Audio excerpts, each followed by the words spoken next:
Yeah, Ajay sir, welcome to Good this. morning. Yeah, good morning, sir. Welcome you to this seventh session in Nivesh Guru, the stock queries and analysis session. Ajay sir, हमने इस बार इस session को rapid fire session रखा है. The only reason being कि आग लगी हुई है मार्केट में. तो जो आग लगी हुई है वो आग का जो इम्पैक्ट है वो इन्वेस्टर्स को दिख रहा है उनके पोर्टफोलियोज में. लेकिन अब ये समझ में नहीं आ रहा है कि ये जो आग लगी है ये बुझ जाएगी, ये रहेगी, ये लंबी चलेगी, कुछ पता नहीं है. बिकॉज स्टॉक मार्केट एक ऐसी जगह है जिसपे जहाँ पे आप जब पैसा लगाते हो तो आपको एक ही चीज दिखती है, वो है प्रॉफिट. लेकिन हाथ में जो आता है वो कुछ और हाथ में आता है. सो विदाउट से putting in any other time now, हम जो रैपिड फायर आज सेशन रखा है हमने, जिसमें हमारे पास 14 स्टॉक क्वेरीज आई है, तो एक एक करके फटाफट सबको लेते हैं. सर, मैं सिर्फ एक दो चीज़ें शुरुआत में बोलना चाहूँगा. नंबर वन, हम लोग सभी रजिस्टर्ड एडवाइजर्स नहीं हैं, ये पहले भी दोहरा चुका हूँ लेकिन फिर से बोल रहा हूँ, जस्ट बिकॉज क्योंकि यहाँ पे जो हम कर रहे हैं it is out of academic interest. एक हमारा एकेडमिक इंटरेस्ट है कि चलो हम ग्रुप में बने हुए हैं, तो ग्रुप में जो भी क्वेरीज आती है उस क्वेरीज को हम लोग ले, ग्रुप के मेंबर्स को कुछ वैल्यू एडिशन मिले, और हमारा भी उस वजह से वो स्टॉक में हम लोग कहीं ना कहीं उस स्टॉक के चार्ट्स को देखते हैं. तो वो हमारे लिए वैल्यू एडिशन है. और दूसरा पार्ट ये कि यहाँ पे कोई भी रिकमेंडेशन हम लोग नहीं कर रहे हैं, हम लोग सिर्फ स्टॉक की चर्चा कर रहे हैं. आपका जो डिसीजन है वो आपका डिसीजन है, आपने बाय किया था वो आपका डिसीजन था, सेल भी आप आपका डिसीजन लेके ही करिए. अगर आपको कोई प्रोफेशनल एडवाइस चाहिए तो आप प्रोफेशनली किसी एडवाइजर को एंगेज कर सकते हैं, और उस एडवाइजर से ही एडवाइस लेके आप काम करें. सो ये दो चीज़ें मैं आपसे शेयर करना चाहता था, एंड आई होप कि इसमें कहीं कहीं पे कोई एम्बिग्यूटी नहीं है. तो हम लोग शुरू करते हैं अजय सर. मैं स्क्रीन शेयरिंग Yeah. ऑन करता हूँ, एंड अब जो है मैं क्वेरीज अजय सर से पूछते जाऊँगा. एंड अजय सर, आप जो है आपके जो जवाब है वो दे सकते हैं. मित्रों, एक और चीज़ है जो आपसे बताना चाहता हूँ, वो ये कि इस बार हमने जो स्टॉक्स लिए हैं उसमें हम लोग क्वेरीज के डिटेल में नहीं जा रहे, because it is a rapid fire session. What will do is will discuss the stock, उसका ट्रेंड, उसके सपोर्ट रेजिस्टेंसेस, और अगर इमीडिएट कोई टारगेट दिख रहा है तो टारगेट. तो with this sir, first stock is Amar Raja batteries. Stock क्या ट्रेंड दिखा रहा है सर, और सपोर्ट रेजिस्टेंसेस? हमारा जो बैटरी अभी एक अप ट्रेंड में है, अभी ये अप ट्रेंड में चलेगी. ये अगर 800 ब्रेक करता है तो नेक्स्ट फिगर आएगी उसका 820, और अगर ये 785 को ब्रेक करता है तो नीचे आ जाएगा. तो ये सपोर्ट रहा, और ये जो रेसिस्टेंस है जो फिगर दिया 800 क्रॉस करेगा तो it will become 820. This is for Amar Raja battery. तो सर 785 ब्रेक करने के बाद में कहाँ तक नीचा लग रहा है अगर आएगा तो? अगर 785 ब्रेक करता है then it will fall down to 770. Okay, तो ये शॉर्ट टर्म ट्रेंड के बारे में बात करी सर, राइट? हाँ, short term. Okay sir, next stock है बायोकॉन. या बायोकॉन जो स्टॉक है, ये बायोकॉन को अभी इसका जो ट्रेंड है ये वीक हो गया है, तो इसमें अभी रुकना नहीं चाहिए, इसमें तुरंत एग्जिट हो जाना चाहिए. और इसका जो रेसिस्टेंस जो फिगर है दैट इज 400 क्रॉस करेगा तभी बाइंग में बैठिए, और 400 क्रॉस नहीं करता है तो आप इसमें, ये स्टॉक अभी डाउन ट्रेंड में चलेगी. इसका जो नेक्स्ट फिगर रहेगा 325, और नेक्स्ट फिगर जो रहेगा 300. उसके बाद में यहाँ से रिवर्स हो सकता है, और उस टाइम व्यू लेनी पड़ेगी. This is for Biocon. Right, मतलब ट्रेंड जो है वो नेगेटिव है. Sir, third stock in line is Chennai petro. Chennai petro up trend में है, इसको होल्ड कर सकते हैं. फर्स्ट जो टारगेट रहेगा that will be 147, next target रहेगा 160, उसका नेक्स्ट टारगेट रहेगा 180, और इसका जो स्टॉप लॉस रहेगा ये रहेगा 100. ये फिगर को मेंटेन कर सकते हैं. ये स्टॉक में आपको जो टारगेट दिया है, टारगेट 1, उसके आसपास जब स्टॉक पहुंचता है तो आपने आपका जो कॉस्ट प्राइस है या फिर जो करंट मार्केट प्राइस अभी चल रहा है 130 के आसपास, वहां पे स्टॉप लॉस जरूर रखना चाहिए. Right sir? राइट. या सर, नेक्स्ट स्टॉक है गति. गति अभी अच्छे ट्रेंड में है, इसको होल्ड करना चाहिए. इसका जो इनिशियल टारगेट रहेगी दैट विल 150 तक इसको वेट करना चाहिए. अगर यह स्टॉक 120 को ब्रेक करता है then the stock will be weak. Okay, तो स्टॉप लॉस अगर कोई लॉन्ग ट्रेड में बैठा है तो 120 है, 150 का टारगेट पहला है, तो 150 के बाद में कोई टारगेट दिख रहा है अभी? 150 के बाद में जो टारगेट है that will be 185। Okay, right sir. Next target, next stock की बात करते हैं सर। जीएमडीसी नेक्स्ट स्टॉक है, current market price is around 75। GMDC जो स्टॉक है ये भी स्टॉक अप ट्रेंड में है। ये अगर 77 को क्रॉस करता है देन नेक्स्ट टारगेट है उसका 94, 93, 94 है। अगर ये 70 को ब्रेक कर देता है then the stock will fall down to 65, then again it will fall down to 55। तो बेटर ये है कि 77 के ऊपर में ये स्टॉक स्ट्रांग हो जाएगा, टारगेट रहेगा 95 का और नेक्स्ट टारगेट रहेगा 110। फाइन। 77 के पहले टारगेट के बाद में सर अगर कोई स्टॉप लॉस रखना है तो इमीडिएट स्टॉप लॉस 67 का ही रखे कि 72 74 पे रख सकते हैं? नहीं, इमीडिएटली उनको 72 का रखना चाहिए। 72 को अगर ब्रेक करता है then the stock will fall down, but most probably stock up trend में it will the up trend will continue. Sir, next stock in line is Graphite. Current market price is 742 and इसका sir trend और support resistances please. Graphite को अगर hold करना है ये 800 के बाद ही इसको होल्ड करना है। जब तक ये 800 क्रॉस नहीं करता है तो इस पोजीशन से निकल जाना चाहिए और निकलने के बाद में ये स्टॉक गिरेगा, 600 तक आएगा। 600 तक आने के बाद में उसको अगर उसको ब्रेक करता है then it will again come to 500। 500 में एक बाइंग मतलब अच्छे बाइंग लेवल बनता है, बट इस स्टेज में जब तक वो 800 क्रॉस नहीं करता है स्टॉक ऊपर नहीं जाएगा, तो उसी तरह से पोजीशन लेनी चाहिए। इसका मतलब ये कि ग्राफाइट अभी रेजिस्टेंस के आसपास ही खड़ा है और क्रॉस अगर नहीं कर पा रहा है तो चांसेस ज़्यादा है कि वो गिरेगा। सो इमीडिएटली अगर लॉन्ग पोजीशन में बैठे हैं तो करंटली ऐसा बोल सकते हैं कि it is actually standing near the stop loss. Long के स्टॉप लॉस के पास में है, ट्रेलिंग स्टॉप लॉस जिसको बोलेंगे कि अब अगर वो तोड़ता है तो गिर जाएगा। Sir next stock is HFCL 49 पे चल रहा है। HFCL इसने काफी अच्छा मूवमेंट दिया हुआ है। अभी ये मैक्स टू मैक्स अभी ये 55 को तोड़ना बहुत मुश्किल है। 55 इसका स्ट्रॉन्ग रेसिस्टेंस रहेगा। अगर 55 को ब्रेक करता है देन इसका नेक्स्ट फिगर रहेगा वो 70। मेरे को नहीं लगता कि 55 को ब्रेक कर पाएगा, उसके बाद में स्टॉक में वीकनेस आ जाएगी। और जब 45 अगर तोड़ता है डाउन साइड में then the stock will fall down to 40। So अभी एक मिडिल लेवल पे खड़ा है, एक चांस लेके आप 55 के टारगेट के साथ में होल्ड कर सकते हैं।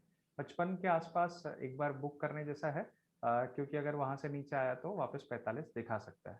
सो सर नेक्स्ट स्टॉक पे आते हैं। Next stock is India mart Intermesh. अभी चल रहा है सर 7,675। यस, इस स्टॉक को बाय करें, अभी बाय नहीं करें, इस स्टॉक को बाय करें 8,200 में बाय करें। अगर 8,200 क्रॉस करता है ईओडी बेसिस पे इसको बाय करें। बाय करेंगे पहला जो टारगेट रहेगी दैट विल बी 9400 और उसके बाद नेक्स्ट जो टारगेट रहेगा वो 9650। और अगर ये स्टॉक अगर इसको इस फिगर को ब्रेक नहीं कर पाता है तो स्टॉक ये नीचे आ जाएगा, बट मोस्ट प्रोबेबली स्टॉक का जो ट्रेंड है ये नीचे था अभी ऊपर की तरफ हो गया है। जो बाइंग है ये सिर्फ आपको 8,200 के ऊपर बाइंग करना चाहिए और अगर नीचे तोड़ता है तो 7,600 के नीचे अगर आता है तो स्टॉक से निकल जाना चाहिए। ओके, और अभी इसमें ना कोई बाइंग ना कोई सेलिंग करना है, कुछ नहीं करना है। एक छोटा सा इलेबोरेशन यहाँ पे सर करने की जरूरत लग रही है। इन्वेस्टर्स सोच रहे होंगे कि 7,675 पे चल रहा है तो 8,200 के ऊपर क्यों बाय करना है, यहाँ पे क्यों नहीं करना है, बिकॉज ऑलरेडी एक लेवल के तो नीचे ही खड़ा है। तो फिर अगर 8,200 जाएगा तो यहाँ से 700 रुपए जो है या 500-600 रुपए जो भी है वो उतना गेन तो हाथ से निकल जाएगा। तो सबको डिलेमा रहता है कि जब स्टॉक एक पर्टिकुलर लेवल पे है और हम लोग बता रहे हैं कि एक लेवल के ऊपर जाएगा तब बाय करें, तो ये जो ऊपर जाने का जो लॉजिक है वो एक मतलब एक छोटा सा ब्रीफ उस पर दे दीजिए प्लीज। नहीं, एक्चुअली क्या है एक छोटा सा साथ में एग्जांपल दे देता हूँ। स्टॉक मार्केट वो जगह है, चलती गाड़ी में हमको बैठना चाहिए, बट एक सिंपल लाइफ का रूल क्या है, अगर गाड़ी चलती है अपन नहीं बैठना चाहिए, ट्रेन चलती है अपन नहीं बैठना चाहिए, बट स्टॉक मार्केट का जो रूल है, जब स्टॉक मार्केट में जो स्टॉक चल रहा है उसको राइट करना चाहिए, जो नहीं चल रहा है उसको राइट नहीं करना चाहिए। तो सेम चीज ये फॉर्मूला यहाँ लागू होती है। स्टॉक का जो रेसिस्टेंस लेवल है वो 8,200 है। 8,200 जब तक वो क्रॉस नहीं करेगा तो इसका मतलब है कि उस रेसिस्टेंस को ब्रेक नहीं कर पा रहा है। स्टॉक तभी आगे बढ़ता है जब उसको रेसिस्टेंस को तोड़ देता है। जैसे ऊपर का फ्लोर है, अपन अगर फ्लोर ऊपर का जो रूफ है, उस रूफ को जब तक ब्रेक नहीं करेंगे आप ऊपर जा नहीं सकते हैं। उसलिए जो रूफ है वो फिगर है, वो फिगर को ब्रेक कर देगा तो स्टॉक ऊपर चली जाएगी, इसलिए हम फिगर दे रहा हूँ। Perfect perfect sir. Next stock जो है IRFC, थोड़े टाइम पहले लिस्ट हुआ है। आई थिंक ये फरवरी 2020 में आई थिंक लिस्ट, नहीं 2021 में लिस्ट हुआ था। हाँ, 21 में लिस्ट हुआ। हाँ अभी सर लिस्टिंग प्राइस से नीचे चल रहा है। आई थिंक लिस्टिंग में वो प्राइस 25 रुपए के आसपास थी, उससे नीचे चल रहा है। 23-30 के आसपास तक चल रहा है। इस पे क्या फील बन रहा है? ये स्टॉक जो ये आपका पेशेंस काफी टेस्ट करेगा, और बेटर है कि अगर PSU स्टॉक में रहना है तो इम्यूनिटीज में स्विच कर जाना चाहिए, इस स्टॉक में नहीं रहना चाहिए। अगर किसी बहुत लंबा व्यू है कि 5 साल 7 साल रखना है तो इस स्टॉक को लेकर रख सकते हैं। अगर मनी को मल्टीप्लाई करना है तो इस स्टॉक में बिल्कुल नहीं रहना चाहिए। ये जो कैपिटल, आपका जो कैपिटल है कहीं दूसरे में अगर लगा देंगे तो जितना पैसा यहाँ मिलना वो उससे पहले उतना पैसा आपको दूसरे स्टॉक में मिल जाएगा। तो मेरे हिसाब से इसको कंटिन्यू नहीं करना चाहिए। सर नेक्स्ट स्टॉक जो है अगेन सॉर्ट ऑफ PSU है, IRCTC। चलो, ये तो IRCTC तो एक सबका फेवरेट स्टॉक है, सभी का निगाह उसी के ऊपर है। स्टॉक अभी अप ट्रेंड में है, ये अप ट्रेंड कंटिन्यू करेगा। इसका टारगेट रहेगा 2000, और अगर स्टॉप लॉस रहेगा इसका 1700 ब्रेक करता है तो नीचे आ जाएगा, otherwise up trend will continue till 2000। Right sir. Next stock जो है बेलवेदर स्टॉक है, बड़ा स्टॉक है, इन्फोसिस। 1355 के आसपास चल रहा है। यस, इन्फोसिस एक अच्छी स्टॉक है, ये ब्लू चिप स्टॉक कैटेगरी में आता है। ये नाइस स्टॉक, इसको कंटिन्यू करें। अभी इमीडिएट जो टारगेट है इसका है 1440 का इमीडिएट टारगेट है। उसके बाद उसको ब्रेक करता है देन नेक्स्ट टारगेट होगी 1500, और जो स्टॉप लॉस है ये स्टॉप लॉस रहेगा 1250 का, और 1250 तोड़ता है this stock will fall down, otherwise it will continue up trend. But जहां तक चार्ट बता रहा है कि ये अप ट्रेंड कंटिन्यू करेगा। Right sir. Sir next stock जो है JB केमिकल फार्मा है, करंटली चल रहा है 1443 के आसपास। एक थोड़ा बड़ा मूव एक दिन पहले आया था, तो इसके बारे में व्यू। ये स्टॉक अभी अप ट्रेंड में है, अप ट्रेंड कंटिन्यू करेगा। इसका जो नेक्स्ट टारगेट रहेगा ये करीब 1590 का रहेगा, और अगर ये 1400 को ब्रेक करता है तो ये स्टॉक गिर जाएगा, बट गिरने का चांसेस कम दिख रहा है और ऊपर के चांसेस ज्यादा दिख रहा है। अगर 1400 ब्रेक कर दिया तो नेक्स्ट फिगर आएगा 1300। Right sir. Next stock in line, the last stock rather, या the last stock is Shriram Transport Finance. अभी चल रहा है 1478 के आसपास में, और ये एक बार उस हाई के लेवल के आसपास आया है जहाँ पे ये कुछ दिन पहले आया था। तो 1500 के आसपास का आया था। हमने इसको शायद पहले भी डिस्कस किया हुआ है, एक क्वेरी इसके ऊपर ऑलरेडी आ चुकी थी, फिर से एक बार ये आया है। ये पहले जब हम क्वेरी जो एड्रेस किए थे उसके हिसाब से स्टॉक चली है, और अभी स्टॉक बहुत ही इंटरेस्टिंग पोजीशन में खड़ा हुआ है। नेक्स्ट जो टारगेट है वो 1800 का टारगेट है, यहाँ से कम से कम नहीं करके अराउंड 350 पॉइंट का मूवमेंट यहाँ से दिख रहा है। और अगर ये फिगर 1400 को तोड़ देता है then this stock will come down to 1250, but मेरे को नहीं लगता कि स्टॉक तोड़ेगा। ये स्टॉक अभी अप ट्रेंड में है, ये अप ट्रेंड कंटिन्यू करेगा टिल 1800। एक्चुअली डबल टॉप बनाया हुआ है सर, जो मुझे चार्ट पर दिख रहा है। अभी ये उसी टॉप को जो 2 बार उसने अटेम्प्ट किया, फिर से एक बार वो टॉप के पास में जा रहा है, और इस बार लेके जाता तो आपका जो बोलना है कि शायद बराबर वो लेवल तक जाएगा। जहाँ तक लगता है इस बार इसको ये ब्रेक कर देगा। ये डबल टॉप ट्रिपल टॉप पता नहीं 3-4 टॉप बना रखा उसने, इस बार इसको ब्रेक करेगा तो कंटिन्यू करेगा। Right sir. So queries I think have been answered. Sir अगर कोई स्टॉक ऑफ द वीक आपके ध्यान में है तो बताएं। Yes, stock of the week है इस बार हम ले रहे हैं Trent, TRENT, Trent.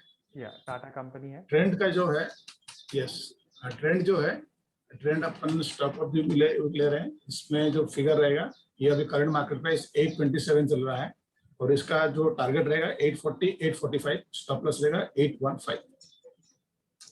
Okay, 815 stop loss के साथ में 840 45 का टारगेट। सर ये मतलब आप फिर से शायद ये अज्यूम कर रहे हो कि ये डबल टॉप बनाएगा, फिर से उस लेवल के आसपास जाएगा। हाँ, ये स्टॉक अभी ये अपट्रेंड में खड़ा हुआ है। ये मोस्ट प्रोबेबली मैं जहाँ तक कल ये फिगर दिखा देगा, ज्यादा मोस्टली मंगलवार तक दिखा देगा ये फिगर। ये मैंने 90% कल ही दिखाएगा, नहीं तो परसों आपको दिखा देगा। Right. So friends, with this, we are on the end of this particular week session. I hope आप सभी को आपकी queries के answer मिले होंगे, and I hope that you have enjoyed this session. थोड़ा एक चीज़ के बारे में बोलना चाहूँगा कि जब हम पूछते हैं किसी को कि आप टाइम फ्रेम बताएं, तो टाइम फ्रेम नॉर्मली जो लिख के आता है 3 महीने 6 महीने लिख के आता है, जो कि मुझे लगता है कि कोई टाइम फ्रेम नहीं है। एक्चुअली ये हम लोग स्टॉक मार्केट में आते हैं रिटर्न्स के लिए, और मुझे लगता है कि हर एक के दिमाग में रिटर्न का क्राइटेरिया होना चाहिए, ये रिटर्न अचीव हो जाए। ठीक है, टाइम फ्रेम हम लोग रखते हैं 6 महीने में, अगर ये रिटर्न आ जाए तो बहुत अच्छी बात है, लेकिन रिटर्न के बेसिस पे पहले चलना चाहिए, टाइम फ्रेम बाद में। तो I think if I am wrong, Ajay sir can correct me, if not I think this was the message. आप लोग मेंशन करते हैं 6 महीना, बट मुझे लगता है कि वो 6 महीना सिर्फ लिखने के लिए होता है, उसमें कोई तुक नहीं होता है। सही है सर? राइट। एक्चुअली क्या है कि अब जो बोल रहे बिल्कुल सही है। स्टॉक मार्केट में मेन क्या होता है कि हम जो कैपिटल जिसमें इन्वेस्टमेंट करते हैं या जो भी अपने फंड इसमें इन्वेस्टमेंट करते हैं, उसका रिटर्न कितनी जल्दी आना चाहिए। It may come with in 1 day, it may 2 day, it may 3 days.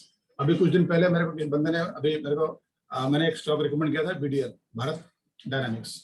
अभी भारत डायनामिक्स को मैंने रिकमेंड किया था, जस्ट 20 तारीख को मैं रिकमेंड किया था, और 21 तारीख को वो 15-20 रुपया बढ़ गया।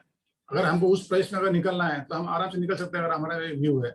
और हमको रोकना है तो रुकने के लिए हमने जो प्राइस, हमने जो एस्टिमेट करके चल रहे हैं कि हमको 15% रिटर्न चाहिए, 20% रिटर्न चाहिए, या वो पहले आ जाए। अगर 6 महीने रिव्यू लेके चल रहे हैं, अगर 3 महीने आ गया तो 3 महीने अपन निकल जाएंगे। तो पहले अपन जो इन्वेस्टमेंट करते हैं, तो हमारा जो रिटर्न ऑन इन्वेस्टमेंट है वो कितना आपको मालूम होना चाहिए। 2% है, 3% है, 4% है, 5% है, जो भी है आपने ले रखा है, तो वो जो परसेंटेज आ जाए वो अपने को निकल जाना चाहिए। बट वो परसेंट कैसे आता है, that is depend upon the analysis. आप कोई भी चीज को ऐसा नहीं कि मैंने कोई वीडियो को खरीदा है 300 रुपए में और मेरे को 350 में कल या परसों मिल जाएगा, दैट इज नॉट पॉसिबल। हाँ, ये जरूर आप ये बोल सकते हैं कि अगर मेरे एनालिसिस है कि 350 ये फिगर दिखाएगा ही दिखाएगा, दैट मीन्स मेरे को वहां तक वेट करना है। इट में टेक 2 मंथ, इट में टेक 3 मंथ, इट में टेक 1 वीक। तो अपन उस हिसाब से स्टॉक मार्केट में पैसा इन्वेस्ट करें। और अपन 6 महीने के लिए लगा दिया, ये कोई मतलब वो तो नहीं है कि हमने 6 महीने लगा दिया, 6 महीने उतना रिटर्न आना है, तो रिटर्न नहीं भी आ सकता है। तो इसलिए अपन टारगेट को अचीव करें, ना कि टाइम को अचीव करें। मेन अपना यहाँ व्यू होना चाहिए target, not the time. Sir कुछ इन्वेस्टर्स, लॉन्ग टर्म इन्वेस्टर्स होते हैं, वो बोलते हैं कि भाई the time in the market is important and not timing the market is important. ये कितना सही लगता है सर? थोड़ा सा मैं जब हम डिस्कस कर रहे हैं मार्केट के क्रक्स के बारे में, कुछ अलग चीज़ों के बारे में, तो थोड़ा सा इसके ऊपर भी आप लाइट डालें कि क्या लगता है कि मार्केट में टाइमिंग इज इम्पोर्टेंट और time in the market is important, आपका व्यू? नहीं, दैट इज ट्रू। देखिए, स्टॉक मार्केट में क्या है कि हर आदमी की अपनी अपनी अलग अलग व्यू होती है। यहाँ पे किसी का व्यू किसी के साथ मैच नहीं करता है। सिर्फ स्टॉक मार्केट का मेन ये है कि हम जो पैसा जो लगा रहे हैं उसका रिटर्न आना चाहिए, मार्केट को टाइमिंग नहीं करना चाहिए। बात सही है, पर मार्केट को अगर टाइमिंग नहीं करेंगे, अगर आपका लंबा व्यू है तो उस केस में आप मार्केट को टाइमिंग मत करिए। अगर आपका शॉर्ट टर्म व्यू है, फॉर एग्जाम्पल मैं इंट्राडे ट्रेड कर रहा हूँ, तो मेरा जो व्यू है मेरी वो डिपेंड करता है कि एनालिसिस के ऊपर है। मेरे को यहाँ टाइम से कोई लेना देना नहीं है। मेरा ये है कि अगर मैंने 300 रुपया में बीडीएल खरीदा है, मेरे को आज 320 का मेरे को टारगेट दिख रहा है, तो आई गो फॉर 320। जैसे 320 अचीव होता है, मैं स्टॉक से निकल जाऊँ। ना मैंने यहाँ मार्केट को टाइमिंग किया, ना मैंने उसके लिए वेट किया, कुछ नहीं किया। मैंने सिर्फ मेरा जो टारगेट है उसको मैंने देखा, डिपेंडिंग अपॉन माय एनालिसिस। यहाँ पे सबसे बड़ा जो खेल है वो एनालिसिस का है। मार्केट में जो डिफरेंट जो एक्सपर्ट्स है, डिफरेंट व्यू देते हैं, वो आपको एक कंफ्यूजन में डालते हैं। यहाँ कुछ भी नहीं है मार्केट में। Market is very very simple. ये सिर्फ आपकी कॉम्पिटेंसी के ऊपर डिपेंड करता है कि आप मार्केट को किस निगाह से देखते हो। इसलिए यहाँ कोई भी एक्सपर्ट बोलता है, अगर यहाँ पे आपको क्या बोलते हैं, और वारेन बफेट साहब भी आके बोले कि इस स्टॉक को बाय करना है, अगर आपकी एनालिसिस पे आपको विश्वास है, आप कभी वारेन बफेट साहब की एनालिसिस में डिपेंड नहीं करोगे या उनके व्यू पे डिपेंड नहीं करोगे। आप उनकी व्यू को आपके चार्ट में या आपकी जो सेटअप बना रखा है उसमें आप उसको अप्लाई करना है। क्या ये सही बन रहा है? अगर सही बन रहा है तो गो फॉर बाइंग। अगर सही नहीं बन रहा है, just you ignore it, that's all. But यहाँ पे किसी का व्यू नहीं चलता है, सिर्फ आपका एनालिसिस, आपका सेटअप, आपका माइंडसेट और आपका जो कंसर्न है वो व्यू करता है। बाकी रेस्ट आर सब मिथ। ये मैं मानता हूँ इस चीज को। तो चलिए सर, इसी नोट पे आज का सेशन एंड करते हैं। आगे फिर से अलग अलग क्वेरीज के बारे में डिस्कशन के लिए आएंगे और स्टॉक क्वेरीज को फिर से लेंगे। With this, we wish to conclude and wish every investor that they should stay safe. Prayers for you all that you and your family are safe at this moment, and आगे भी आप safe रहें और आप market में पैसा बनाते रहें और इसी तरह हमारे साथ जुड़ते रहें. Thank you so much. Stay happy, stay safe. Thank you. Bye. Okay, sir. Thank you everybody. Yeah, bye.